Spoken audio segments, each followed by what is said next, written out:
Salut tout le monde, c'est Esus et on se retrouve pour un tuto sur mon bureau. Donc je vais vous montrer comment configurer Mirrorless Action. Mirrorless Action, c'est un logiciel qui permet d'enregistrer vos jeux ou applications ou écran ou bureau, tout ce que vous voulez en haute définition gratuitement, puisque c'est un logiciel PC qui peut être craqué très facilement. Allez voir sur YouTube, ça c'est pas mon domaine.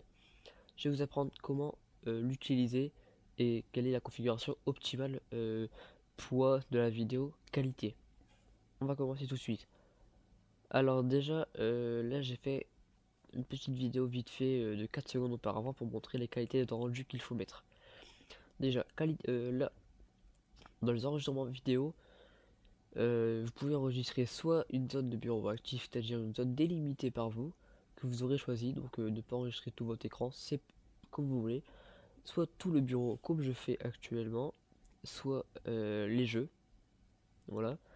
Format du fichier AVI MP4. Je vous conseille de mettre AVI parce que MP4, si vous préférez, ce sera en 480p et ce sera pas du HD. Dimension de la vidéo 1080p, 720p, 480p. 480p la qualité est nulle, 720p c'est le meilleur. Rapport vidéo poids 1080p, les fichiers sont plus lourds que 720p, mais la qualité est bien meilleure. Je ne sais pas si ça vaut le coup. La première fois que j'essaye 1080p, on en verra le résultat à la fin. En sachant que 720p ça reste de la qualité très bonne. Images par seconde, je vous conseille de mettre 30. Pourquoi? Parce que si vous mettez en dessous, euh, la qualité sera moins bonne. Après voilà, ça dépend aussi de votre PC. Et si vous mettez au-dessus, ça ne sert à rien. Pourquoi? Déjà la différence ne se sent même pas. Euh, et en plus de ça, arrivé sur YouTube, votre vidéo sera convertie en 30 images par seconde. Donc je vois pas l'utilité de mettre ça à 60 ou en 50. Durée, c'est pour enregistrer pendant une durée déterminée. Le mode Perfect Video Match, ça je ne sais pas ce que c'est. Le son système, c'est le son qui sort de votre PC, donc d'un jeu, d'une application ou autre. L'enregistrement du son sur plusieurs canaux, c'est-à-dire que si vous enregistrez votre micro plus un jeu, vous aurez deux fichiers audio à la fin. Micro toujours enregistré. Excuse-moi pour le bruit, c'est ma chaise pardon, qui grince. Micro toujours enregistré, bah toujours enregistré. Ne pas enregistrer pour ne pas l'enregistrer. Et bouton maintenu en français, c'est pour rester appuyé sur un bouton quand on veut l'enregistrer. Enregistrement audio format WAV, je vous conseille de le mettre, c'est le meilleur. Enregistrer le silence, vous devriez le cocher parce que sinon, dès que vous parlerez plus, ça va pas enregistrer et dès que vous allez reprendre, ça va enregistrer, mais s'il y a un petit décalage, ça fait un effet de coupure. J'en suis témoin. Le benchmark, je pense que vous savez pratiquement tous ce que c'est des FPS, donc des images par seconde. Je vais vous expliquer très vite fait. Des images par seconde, c'est le nombre d'images justement par seconde qui apparaît sur votre écran. Plus il y en a, moins vous laguez. Pour un jeu en solo, je vous conseille d'avoir au minimum 30 FPS. Pour un jeu multijoueur, au moins 50. Et pour un jeu, vous faites de la compète, au moins 60. Pourquoi de la compète? Parce que dans la compétition, un point de FPS, ça peut faire la différence. Ça peut paraître très con. Mais dans la compète, peu importe, dans la compète, si vous préférez, euh, comment dire ça? Dans la compète, même un petit point de FPS, ça compte. Il faut en avoir le plus possible. Au moins 60. Et donc, si vous activez l'option benchmarking, par exemple, vous enregistrez pendant une heure, euh, ça va vous montrer à la fin la moyenne de FPS que vous avez eu pendant 7 heures. Enregistrer une capture d'écran, c'est prendre une photo au format PNG, BP et JPEG. Perso, je préfère le PNG. Maintenant, on arrive dans les options, le plus intéressant, donc réglages généraux, appliquer toujours au-dessus. C'est-à-dire que l'application sera prioritaire par rapport à tous les autres fichiers ou jeux. Je le décoche. Vérifier la disponibilité de l'application. Euh, ça veut dire qu'elle sera mise à jour, seulement moi vu qu'il est craqué, je préfère pas le mettre à jour. Démarrer l'application en mode réduit, c'est-à-dire que vous démarrez l'application et elle démarre là en bas à droite. Parce qu'il y a la fenêtre action avant de démarrer l'enregistrement du bureau. Elle s'enlèvera dès que vous démarrez l'enregistrement du bureau. Moi je décoche pas vu que je fais un tuto. Afficher la fenêtre pendant l'enregistrement du bureau perso, qu'on décoche ou pas, il n'y a pas de différence. Donc j'ai décoché. Enfin, vous décochez tout. Paramètres d'enregistrement vidéo. Qualité de la vidéo, c'est basse ou normale? Bah bien sûr, en normal. Gamme d'entrée, vous laissez comme c'est. Enregistrer en utilisant tous les cœurs du processeur, faut le cocher. Enregistrer le curseur de la souris, bah, c'est pour enregistrer la souris là, qui bouge.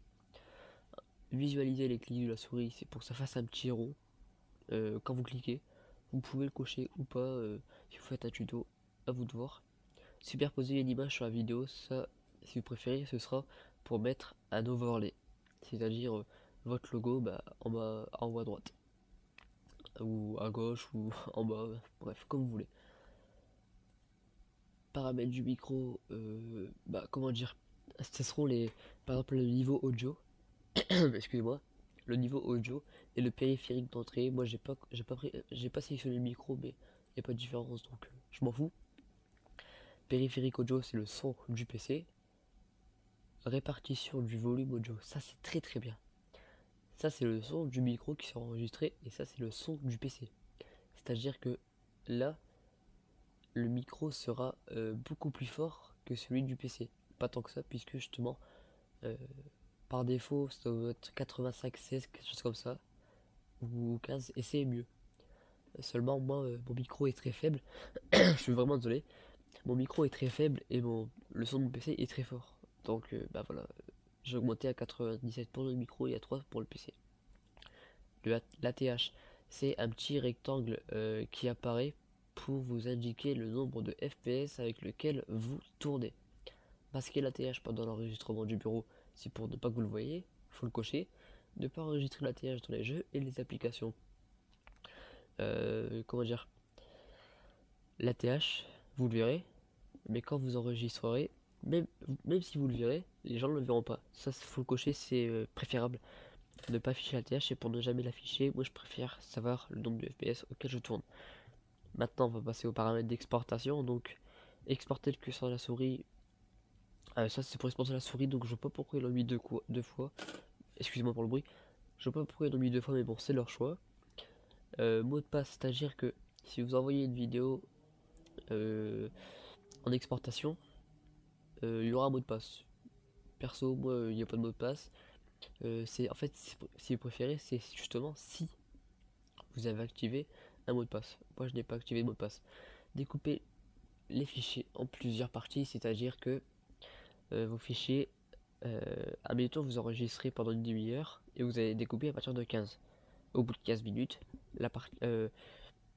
au bout de 15 minutes, la vidéo va se couper et reprendre instantanément. Il n'y aura pas de différence, seulement il y aura deux parties de vidéo. Dossier final, ça c'est le disque dur que vous voulez après l'exportation du fichier. Enfin, si vous voulez que le fichier soit exporté, une fois qu'il soit exporté justement. Et là, c'est les raccourcis. Donc maintenant, je vais vous apprendre à exporter un fichier. Donc, vous prenez le fichier que vous voulez sélectionner, que vous voulez exporter, pardon. Si vous appuyez sur le petit trait, ça va supprimer que la vidéo sélectionnée.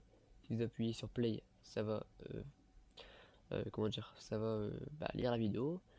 Ça va ouvrir le dossier de destination, le petit fichier là, et ça va l'exporter. Jamais appuyer sur supprimer, la touche supprimer, sinon vous allez tout supprimer. Et ça m'est déjà arrivé, c'est très dommage, très ballot. Voilà, on va exporter. Profil, vous pouvez soit mettre, bah voilà, comment dire, YouTube et HD, Facebook HD. Personnellement, il faut laisser en auto, c'est le meilleur.